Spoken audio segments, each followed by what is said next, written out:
Hey everybody, welcome back. In this video we're going to be doing an orange almond cake recipe with a slight twist, beautiful fresh figs and gorgeous raspberries. Stay tuned because you will be getting one of my husband's favourite recipes.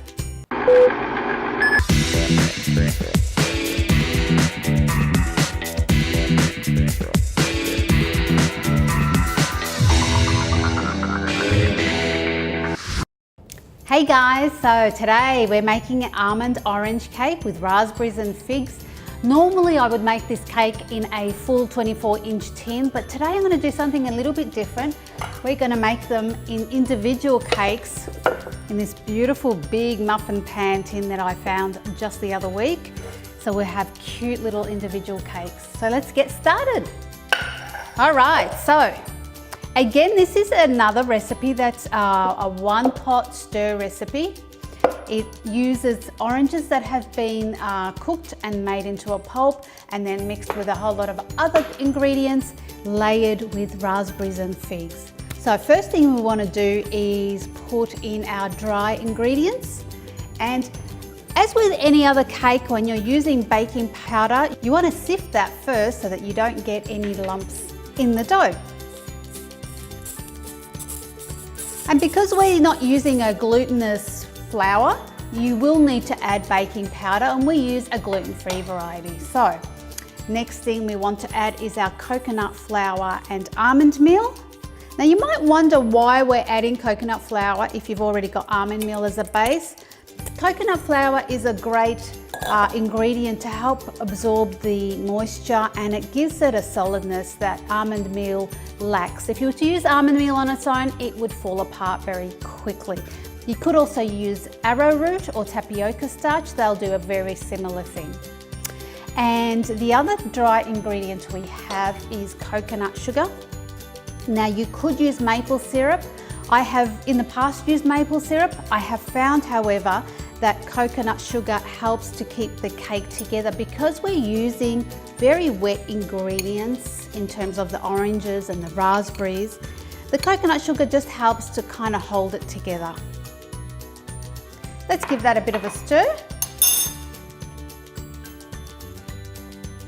just to make sure that all our ingredients are well incorporated, or as another chef says, so the ingredients can get to know each other. Very cute. And then we're going to add our wet stuff. So this is some oranges that I have cooked for 2 hours on the stovetop by boiling them. I've allowed them to cool overnight in the fridge, and then I've whizzed them into a pulp. And this gets all of the really beautiful oils and flavors from the flesh, as well as the juice and pulp from inside the orange. And that's just 2 medium-sized oranges. You want to get ripe oranges so they've got the maximum flavor. We've got 1/2 cup of a simple oil. Again, I use avocado oil. Now you could use Nuttelegs, 1/2 cup of Nuttelegs.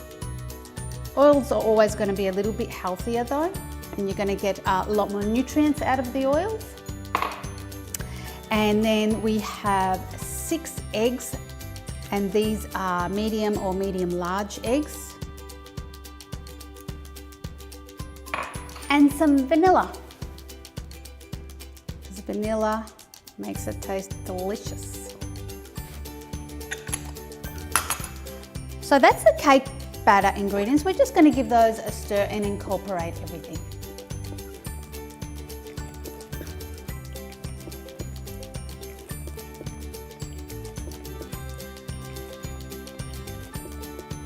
Okay, so that didn't take long, about a minute, just by hand. Everything's well incorporated, and I can really smell those beautiful orange flavors coming through.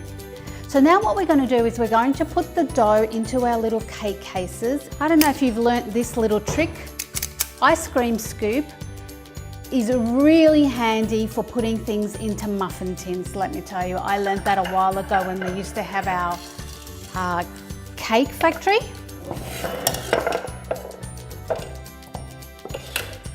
So I'm just going to go ahead and put a little bit of each into each of the cases. I've just got one flat, large ice cream scoop.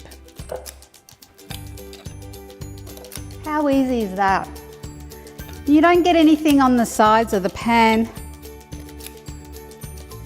and you know you're getting exactly the same amount into each cake. So clever.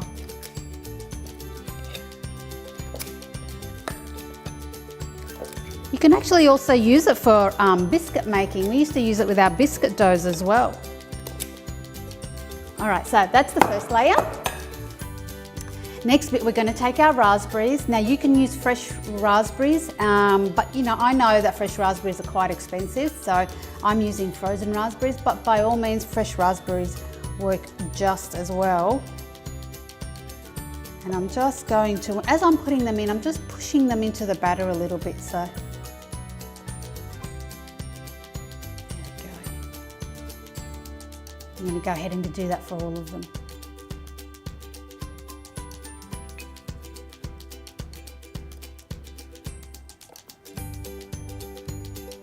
Okay, so that's our raspberries in the center, and now we're going to go through and put exactly the same amount again on top.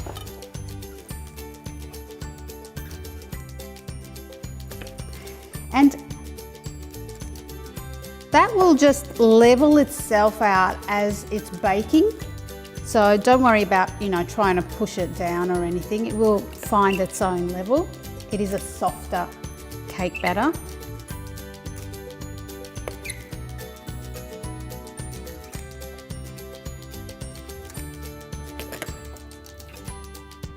Perfect. All right, that looks pretty good. Now we've got some fresh figs that we've cut up earlier. These are, yeah, as I said, they're fresh, but you can equally, because figs aren't always in season, and depending on where you live, you may or may not find it difficult to buy. So what you can do is just get some dried figs and cut them in half, because as they dry, they shrink, and you don't want to, you know, you don't want them too small. But these are very thick slices that we've gotten from fresh figs. We are in fig season at the moment. They're super sweet. One of my favourite fruits. And just pop one on each. I have to stop myself from reaching them and eating them. And that's the figs. Now when you have a whole cake, what you'll find with the whole cake is when you put a few figs on them, you'll have a lot of space around it. We don't have the space on these ones, but when you have a whole cake, you'll find you have space around it. Keep some raspberries aside and dot the top of the cake with raspberries, and which will make it look really special with the figs and the raspberries. But as you can see, we don't have a lot of space, so I'm not going to put raspberries on the top of these. But we will bake them and come back when they're cooked. Look at these little babies. Let's see how they look inside.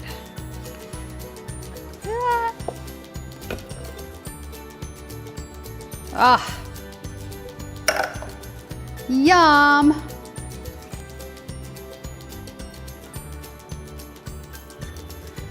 Let's try one out. Oh, look at that. That is just perfect. I mean, I love these cakes because they retain their moisture really, really well. So as you're eating them, you know, there's nothing dry about them. You can kind of see how moist and spongy they are. And they're really light and airy as well. And then when you take a bite with all three, oh, so good. You get the tartness of the raspberries just biting through, the sweetness of the orange, and the fig just gives it a beautiful, you know, I mean, I don't know if you've eaten figs, but they've just got their own taste. They're fantastic. I actually think I prefer dried figs, to be honest, for the taste, because you get when you dry fruit out, the flavour's quite condensed, And so on the cakes, you get that real power punch of flavor. Even though the fresh look amazing, but I think I prefer the dried, to be honest. These are a beautiful cake, and they really do wow so many people and accommodate so many tastes. Oh, they're fantastic. And I would recommend, if you're having a dinner party and you want to serve it as a dessert, get some extra raspberries, whiz them up into a puree, smear a little bit on the plate, pop the cake on top, and serve it with some cashew cream or other nut cream, and it's just sensational, perfect together. Well guys, I hope you've enjoyed that one. Please leave me a comment, let me know how you found that, and if you make the cake, would love to hear your feedback. Subscribe down there and hit the bell button so you can get the email straight into your inbox. It's been a pleasure making these for you guys, and we will be enjoying them for a few days. Have an awesome night. Take care. See ya.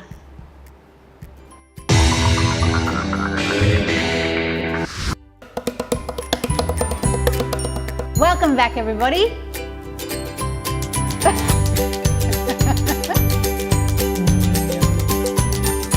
Hey everybody, today we are doing stuff.